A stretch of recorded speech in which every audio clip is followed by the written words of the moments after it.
In Christopher Buckley's recent satiric novel, Boomsday, the young heroine launches a national grassroots movement around the proposal that boomers should be paid to transition, a euphemism for suicide, at age 75 to alleviate this burden.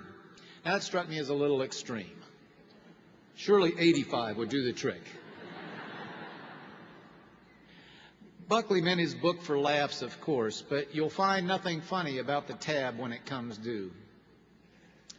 Our irresponsibility went well beyond the financial. Our parents formed families and kept them intact even through difficulty, quote, for the sake of the kids. To us, parental happiness too often came first. We often divorced at the first unpleasantness and increasingly just gave birth to children without the nuisance of marriage. Commitment cramps one's style, don't you know? Total bummer. A defining book of our generation was Tom Wolfe's The Electric Kool-Aid Acid Test, which chronicled the exploits of Ken Kesey and his merry pranksters, practitioners of the drug-taking 60s counterculture in its purest form. On the last page of the book, in a pseudo-intellectual, LSD-induced haze, Kesey chants over and over the phrase, "We blew it." In that statement, if in no other way, Kesey and his kind were prophetic. As time runs out on our leadership years, it's clear there is no chance that anyone will ever refer to us, as histories now do our parents, as the greatest generation. There's no disgrace in this. There is no disgrace in this. Very few generations are thought of as great. And history is not linear.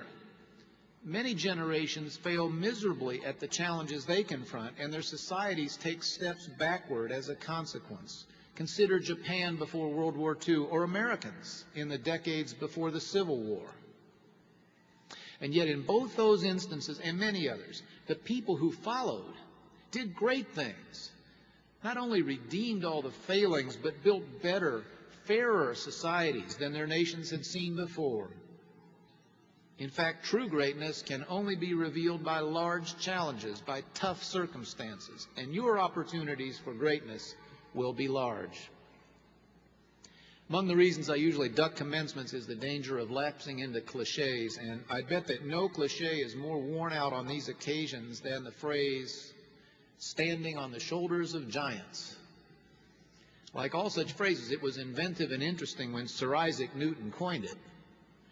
But centuries later, it's overdue for retirement. In one commencement speech I read about, our current Secretary of State managed to use it twice in a single paragraph. Today, if you were thinking about standing on the shoulders of the past generation, I'd say, please don't. Of course, I don't mean for a moment you should not appreciate profoundly the wealth, health, comfort, the great innovations, and the general absence of world conflict which make this age in this nation the luckiest that ever was. After all, thankfulness is a pillar of the Butler way. What I mean to suggest is that you take into the world the values written on the locker room wall at Hinkle, which are not much at all like those associated with the baby boom. That you live for others, not just yourselves. For fulfillment, not just pleasure and material gain. For tomorrow and the Americans who will reside there, and not just for today. That song I mentioned ends with the refrain, "And don't worry about tomorrow, hey, hey, hey." When it comes on oldies radio, please tune it out. Do worry about tomorrow in a way your elders often failed to do. And please, just to revise another current practice, be judgmental. Whatever they claim, people always are anyway. Consider the healthy stigmatization of racist comments or sexist attitudes or cigarette smoking. It's just a matter of which behaviors enough of us agree to judge as unacceptable.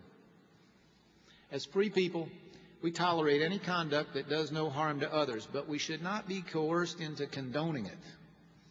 Selfishness and irresponsibility in business, in personal finances, or in family life are deserving of your disapproval. Go ahead and stigmatize them. Too much such behavior will hurt our nation and hurt the future for you and the families you will create. Honesty about shortcomings is not hand-wringing. Again, this is a blessed land in every way. Amidst the worst recession in a long time, we still are wealthier than any society in history. We are safer from injury, disease, and each other than any humans that ever lived. Best of all, we are free. The problems you now inherit are not those of 1776 or 1861 or 1929 or 1941. But they are large enough, and left unattended, they will devour the wealth and ultimately the freedom and safety we cherish, at least in our thankful moments. So you have a chance to be a great Butler class, a part of a great generation. You're thinking, don't lay all that on me. My own life's plenty to take care of. And that's true. But if enough of you choose to live responsibly for others, for tomorrow, the future will remember you that way when it assesses you as a lump. You are, in fact, off to a great start, provided, that is, you absorbed a bit of the tradition around here. Here's a real, if apocryphal, story we were told at your age. It was said then that Butler recruiters would travel to high schools on the East Coast promising parents, send your child to Butler and we will send them back the same person you raised. Now surely, if ever actually stated, that was never true. You are a very different person than you were on arrival, certainly wiser and more knowledgeable, which are two different things. I hope you are also more inclined to unity, to humility, to thankfulness. If so, you leave the lot fully loaded, equipped with all the standard features and the factory options too. You're ready for the road.